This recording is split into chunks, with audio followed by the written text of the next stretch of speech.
Good morning বন্ধুরা, আশা করি সকলে ভালো আছেন। আমিও ভালো আছি। টানা এক সপ্তাহ বৃষ্টির পরে দেখুন আজ সকাল সকাল রোদ ঝলমলে ওয়েদার।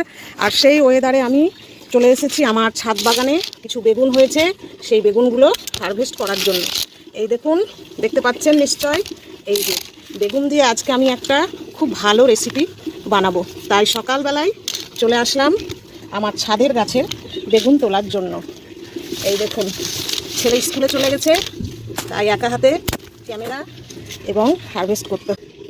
এই দেখুন বেগুন দেখতে পাচ্ছেন নিশ্চয়।